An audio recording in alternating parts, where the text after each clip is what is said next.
নমস্কাৰ ছাত্ৰ ছাত্ৰীসকল,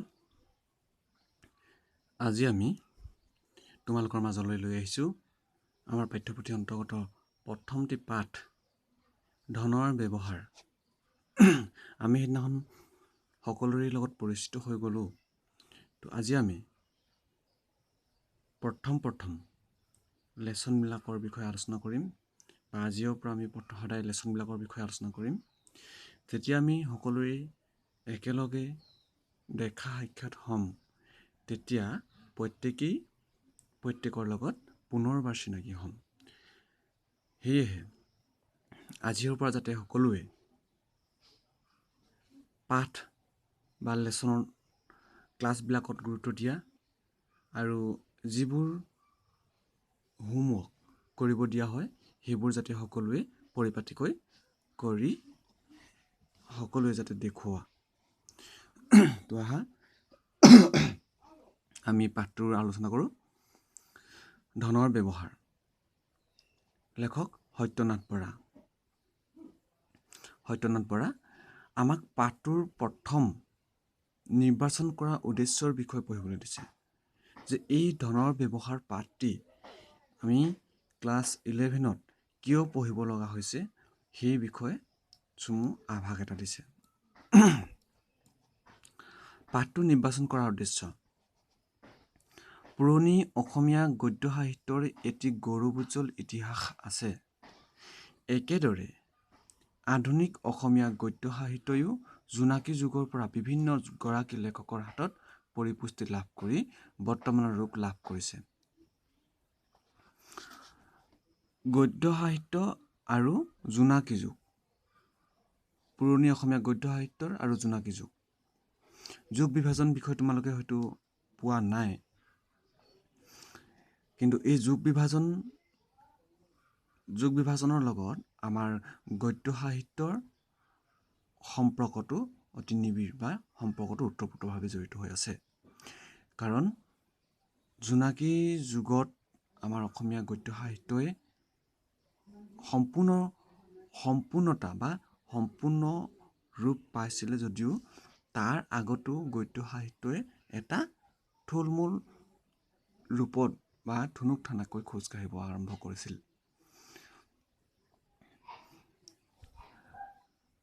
ছাত্ৰ ছাত্ৰীসকলক জোনাকী যুগৰ গদ্যৰীতি, প্ৰকাশভংগী আদিৰ লগতে ধনৰ ব্যৱহাৰ কেনে হোৱা উচিত এইবোৰ বিষয় সম্পৰ্কে জনাবলৈ ঘাইকৈ পাঠটো নিৰ্বাচন কৰা হৈছে। অৰ্থাৎ জোনাকী যুগৰ লেখকসকলৰ গদ্য ৰচনা ৰীতি নীতি, প্ৰকাশভংগী, ভাষা শৈলী কেনেকুৱা আছিল সেইবোৰৰ বিষয়ে আমাক পৰিচিত কৰাৰ উদ্দেশ্যে এই পাঠটি নিৰ্বাচন কৰা হৈছে। কাৰণ মই কৈছোঁ যে জোনাকী যুগত প্ৰথমে অসমীয়া সাহিত্যৰ গদ্য সাহিত্যৰ যিটো ৰূপ সেইটোৱে সম্পূৰ্ণতা পাইছিলে। কিন্তু জোনাকী যুগৰ আগত কি আছিলে?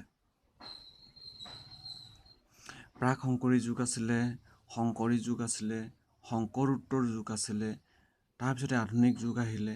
আধুনিক যুগত সেই জোনাকী যুগ বা বেজবৰুৱাৰ যুগ আহিলে, উত্তৰ আধুনিক যুগ আহিলে, প্ৰাক আধুনিক যুগ আহিলে। এইবিলাক যুগৰ কেইবাটাও বিভাজন আছে। আমাৰ গদ্য সাহিত্যই উত্তৰ শংকৰী যুগত অৰ্থাৎ শংকৰদেৱৰ পিছত অৰ্থাৎ 1600 খ্ৰীষ্টাব্দৰ পৰা 1800 খ্ৰীষ্টাব্দৰ ভিতৰত অসমীয়া গদ্য সাহিত্যই জন্ম লাভ কৰিছিল আৰু থুনুক থানাকৈ খোজ কঢ়াৰ এটা আভাস লাভ কৰিছিলে। তাৰপিছতে জোনাকী যুগত অৰ্থাৎ লক্ষ্মীনাথ বেজবৰুৱা, চন্দ্ৰকুমাৰ আগৰৱালা, পদ্মনাথ গোহাঞিবৰুৱা, সত্যনাথ বৰা এনেকুৱা ধৰণৰ কেইজনমান লেখকৰ প্ৰচেষ্টাত অসমীয়া সাহিত্যই গদ্য ৰূপটো, যি গদ্য শৈলী, এই গদ্য শৈলীৰে সম্পূৰ্ণতা পায় বা গদ্য শৈলী এটা বিশেষত্ব অৰ্জন কৰিবলৈ সক্ষম হৈছিলে। আৰু এই জোনাকী যুগৰে এজন লেখক হৈছে সত্যনাথ বৰা। এগৰাকী উল্লেখযোগ্য গদ্য লেখক হিচাপে খ্যাতি অৰ্জন কৰা তথা অসমীয়া সাহিত্যত বেকন হিচাপে পৰিচিত সত্যনাথ বৰাৰ চমু পৰিচয় আৰু গদ্য ৰচনাৰ নিদৰ্শন দাঙি ধৰাটো এই পাঠ নিৰ্বাচনৰ আন এক উদ্দেশ্য। এতিয়া অসমীয়া সাহিত্যত সত্যনাথ বৰাক বেকন হিচাপেও পৰিচিত আৰু বহল ব্যাকৰণ ৰচনা কৰা সত্যনাথ বৰা হিচাপেও তেওঁ পৰিচিত। তো এই সত্যনাথ বৰাৰ গদ্য ৰচনাৰ ৰীতি বা গদ্য ৰচনাৰ যি প্ৰকাশভংগী, ভাষাশৈলী, এই সকলোবিলাকৰ বিষয়ে পৰিচিত কৰাৰ উদ্দেশ্যে আমাৰ ধনৰ ব্যৱহাৰ পাঠটিৰ আলোচনা আমাৰ পাঠ্যপুথিৰ অন্তৰ্ভুক্ত কৰা হৈছে। পাঠটি অধ্যয়নৰ দ্বাৰা যাতে ছাত্ৰ ছাত্ৰীসকল উপকৃত হয় সেই দিশটোৰ প্ৰতিও গুৰুত্ব প্ৰদান কৰা হৈছে। এই পাঠটিৰ অধ্যয়নৰ দ্বাৰা ছাত্ৰ ছাত্ৰীয়ে গদ্য সাহিত্যৰ যি ভাষাশৈলী, গদ্য সাহিত্যৰ যি ৰচনাৰ ৰীতি, এই সকলোবোৰ জনাৰ উপৰিও পাঠটোৰ অধ্যয়নৰ দ্বাৰা অন্য এক প্ৰকাৰৰ উপকৃত হোৱা দিশ উপস্থাপন কৰিছে আৰু সেই উদ্দেশ্যে এই পাঠটিৰ আলোচনা কৰা হৈছে। এতিয়া গদ্যশৈলীৰ বা ভাষাশৈলীৰ বাহিৰেও অন্য কি ধৰণৰ উপকৃত হয় এই পাঠটি আমি পঢ়িলে নিশ্চয় পোৱা যাব। আমি পাঠটিৰ নামাকৰণেৰে দেখা গৈছে যে ধনৰ ব্যৱহাৰ, ধন মানে টকা পইচা, ব্যৱহাৰ মানে যেনে আমি খৰচ বৰণ কৰোঁ, কেনেকৈ অৰ্জন কৰোঁ আৰু সেইবিলাক ক'ত ক'ত খৰচ কৰোঁ, এইবিলাকৰ ওপৰত যিটো আভাস দিছে সেই আভাসটোৰ ইয়াত দাঙি ধৰাৰ উদ্দেশ্যে পাঠটি নামাকৰণ কৰা হৈছে ধনৰ ব্যৱহাৰ। লেখক পৰিচিতি। ডক্টৰ সত্যেন্দ্ৰনাথ বৰাৰ চমু পৰিচয় চাই যাবা তেওঁ সাহিত্য ৰচনাৱলীবিলাকৰ বিষয়ে। গুৱাহাটীৰ ভৰলুমুখত জন্ম লাভ কৰা সত্যনাথ বৰাই কিমান চনত জন্ম হৈছিলে? 1860 চনত জন্ম হৈছিলে আৰু 1925 চনত মৃত্যু হৈছিলে। গুৱাহাটীত হাইস্কুলৰ শিক্ষা শেষ কৰি উচ্চ শিক্ষাৰ বাবে কলিকতালৈ যায়। কলিকতাত তেওঁ 1889 চনত BL পৰীক্ষাত উত্তীৰ্ণ হৈ গুৱাহাটীৰ আল ল কলেজ আৰু কটন কলেজত কিছুদিন অধ্যাপনা কৰে। পাছলৈ অধ্যাপনা বাদ দি গুৱাহাটীতে ওকালতি কৰিবলৈ লয়। তেতিয়াহ'লে আমি ইয়াত পালোঁ সত্যনাথ বৰাৰ জন্ম কেতিয়া হৈছিলে? সত্যনাথ বৰাৰ জন্ম হৈছিলে 1860 চনত আৰু মৃত্যু হৈছিলে 1825 চনত। আৰু তেওঁ গুৱাহাটীতে হাইস্কুলীয়া শিক্ষা শেষ কৰিছিলে। কলিকতালৈ উচ্চ শিক্ষা লাভ কৰিবৰ কাৰণে 1889 চনত BL পৰীক্ষাত উত্তীৰ্ণ হৈ আল ল কলেজ আৰু কটন কলেজত কিছুদিন অধ্যাপনা কৰে। কলিকতালৈ উচ্চ শিক্ষা লাভ কৰিবলৈ গৈছিলে। ইয়াৰ পিছতে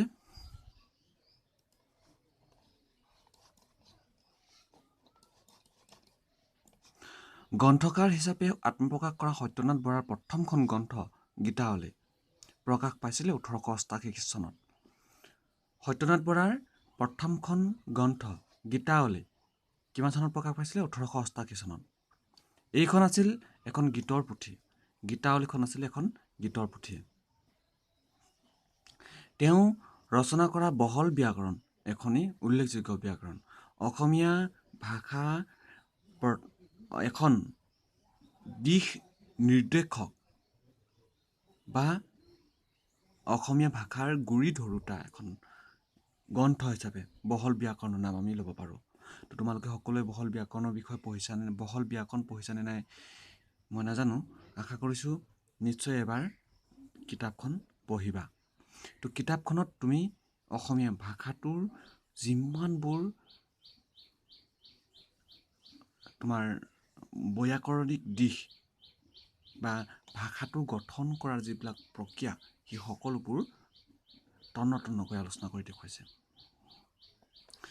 কেন্দ্ৰসভা, সাহিত্য বিচাৰ, সাৰথি, চিন্তাকলি আদি বৰাৰ প্ৰবন্ধ আৰু সমালোচনামূলক পুথি। কেন্দ্ৰসভা, সাহিত্য বিচাৰ, সাৰথি, চিন্তাকলি আদি বৰাৰ প্ৰবন্ধ আৰু সমালোচনামূলক পুথি। এই গ্ৰন্থকেইখনৰ নাম দিব পাৰে যে সাৰথি গ্ৰন্থখনৰ ৰচক কোন, বা চিন্তাকলি গ্ৰন্থখনৰ ৰচক কোন, নহ'লে সত্যনাথ বৰাৰ দুখন উল্লেখযোগ্য গ্ৰন্থৰ নাম লিখা, তেতিয়াহ'লে বহল ব্যাকৰণ আৰু গীতাৱলী, নহ'লে গীতাৱলী নহ'লে চিন্তাকলি, বা বহল ব্যাকৰণ বা সাহিত্য বিচাৰ, এনেকুৱাকৈ গ্ৰন্থ দুখনৰ নাম লিখিলে তোমালোকে খুব সহজতে 2 নম্বৰ এটা পাবলৈ সক্ষম হ'বা। তেওঁ ৰচনা কৰাৰ আকাশ ৰহস্য অসমীয়া সাহিত্যত বিজ্ঞান বিষয়ক প্ৰথম গ্ৰন্থ। ডক্টৰ সত্যেন্দ্ৰনাথ শৰ্মা বা সত্যেন্দ্ৰনাথ শৰ্মাৰ বিজ্ঞান বিষয়ক গ্ৰন্থখনৰ নাম কি? সত্যেন্দ্ৰনাথ শৰ্মাৰ বিজ্ঞান বিষয়ক গ্ৰন্থখনৰ নাম হৈছে আকাশ ৰহস্য। তেওঁ হাস্য ৰসাত্মক কবিতা কিছুমান ৰচনা কৰিছিল। হাস্য ৰসাত্মক মানে ধেমেলীয়া, হয়নে?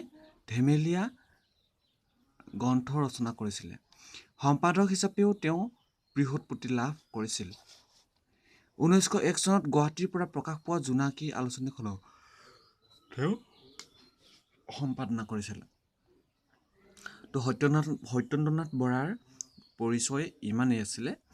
তো তেওঁৰ বিষয়ে আৰু বিস্তৃত আলোচনা আমি হয়তো ওপৰ বা ক্লাছ ডিগ্ৰী লেভেলতো বা 12তো আমি পোৱা যাব। কিন্তু বৰ্তমান আমাৰ 11-12ৰ কাৰণে সত্যেন্দ্ৰনাথ শৰ্মাৰ এই পৰিচয়কেইটা পঢ়িলেও যথেষ্ট হ'ব। 1 নম্বৰতে প্ৰশ্ন হ'ব পাৰে যে অসমীয়া সাহিত্যৰ বেকন বুলি কাৰ কথা কোৱা হৈছে, বা গীতাৱলী গ্ৰন্থখনৰ ৰচক কোন, বহল ব্যাকৰণৰ ৰচক কোন, কিমান চনত সত্যেন্দ্ৰনাথ শৰ্মাৰ জন্ম হৈছিলে। মই কেইবাটাও প্ৰশ্নৰ কথা উল্লেখ কৰিলোঁ। তোমালোকে পাঠটোৰ পঢ়ি এই প্ৰশ্নকেইটাৰ নোট কৰি মোলৈ পঠিয়াব লাগিব। এতিয়া আহিলে মূল পাঠ, হয়নে? তো মূল পাঠ বা আমাৰ পঢ়িবলগীয়া যিটো পাঠ, আমি অধ্যয়ন বা আমি জানিবলগীয়া যিবিলাক কথা, এই মূল পাঠটোত অন্তৰ্ভুক্ত কৰিছে। ধনৰ সকাম আৰু উপাৰ্জনৰ বিষয়ে আগতে আলোচনা কৰা হৈছে, কিন্তু তাৰ ব্যৱহাৰৰ বিষয়ে কোনো কথা কোৱা হোৱা নাই। ধন উচিত ৰূপে ব্যৱহাৰ কৰিব নাজানিলে তাৰে সুফল ফলাব নোৱাৰি। এতিয়া ধনৰ সকাম বা ধনৰ যিবিলাক কাম আমি কৰোঁ, বা যিবিলাক উপাৰ্জনৰ বিষয়ে আমি কেনেকৈ ধন উপাৰ্জন কৰোঁ, এই বিষয়ে তোমালোকে হয়তো আগৰ শ্ৰেণীবিলাকত পঢ়ি আহিছা, বা তোমালোকে ক্লাছ 9-10ত পঢ়িছা নেকি এইটো। কিন্তু ধনৰ ব্যৱহাৰৰ বিষয়ে তোমালোকে বা আমি পঢ়া নাই, বা কিতাপবিলাকতো উল্লেখ কৰা হোৱা নাই। কিন্তু ধন কেনেকৈ উপাৰ্জন কৰিব লাগে এই বিষয়ে তোমালোকে হয়তো জানা আৱশ্যক। সেই কথাটোকে এই প্ৰথম লাইনত কৈছে। ধন উচিত ৰূপে ব্যৱহাৰ কৰিব নাজানিলে তাৰে সুফল ফলাব নোৱাৰি। তুমি যদি ধন উচিত ব্যৱহাৰ কৰিব নোৱাৰা, তেতিয়াহ'লে তুমি জীৱনত কেতিয়াও সফল হ'ব নোৱাৰিবা। ধনৰ ক্ষেত্ৰত তুমি যদি ধনক ভালদৰে ব্যৱহাৰ কৰিব নাজানা, তেতিয়াহ'লে কেতিয়াও সুফল অৰ্জন কৰিব নোৱাৰিবা। পৃথিৱীত এনেকুৱা বহুত মানুহ আছে যি ধনৱন্ত হৈও অষ্টম দৰিদ্ৰৰ নিকাৰ ভুঞ্জে। অষ্টম দৰিদ্ৰ, মনত ৰাখিবা শব্দটো, অষ্টম দৰিদ্ৰ শব্দৰ অৰ্থ লিখা আহিব পাৰে। চোৱা, পৃথিৱীত এনেকুৱা বহুত মানুহ আছে যি ধনৱন্ত মানে কি, বহুত ধনী, যাৰ বহুত অজস্ৰ ধন সম্পত্তি আছে। ধন সম্পত্তি থাকিও বা হৈও অষ্টম দৰিদ্ৰ মানে অতি দুখীয়া। অষ্টম দৰিদ্ৰ মানে অতি দুখীয়া। নিকাৰ ভুঞ্জে, অতি দুখীয়াৰ এটা ভুজিব লগা হয়, অৱস্থাত পৰিব লগা হয়। এইবিলাক মানুহক সাধাৰণ কথাত কৰাইছ কটকিনা বা কৃপণ বোলে। এইবিলাক মানুহক সাধাৰণ কথাত কৰাইছ কটকিনা বা কৃপণ বোলে। কৃপণ, কৰাইছ, কটকিনা এইকেইটা শব্দ আমি যে সাধাৰণতে কওঁ, বা আমি সাধাৰণতে কওঁ যে এনেই কথা বতৰাত পাতোঁ যে তেওঁ বহুত চিকটা দেই, ল'ৰাজন বহুত চিপচ, বা পইচা খৰচ কৰিব নোৱাৰে, কুবেৰ, ঠিক তেনেকুৱা ধৰণৰ অৰ্থবিলাক এই বাক্যটোত অন্তৰ্ভুক্ত হৈ আছে। কৃপণক নিধনী বুলিলে অযুগুত নহয়। অযুগুত মানে উচিত নহয় তাৰমানে। উচিত হয়। তাৰমানে নিধনী, কৃপণ, এই শব্দকেইটা চোৱা। কৃপণ মানে যি পইচা পাতি খৰচ কৰিবলৈ টান পায়, চিকটা। এই চিকটা মানুহজনক নিধনী, ধনী আৰু নিধনী।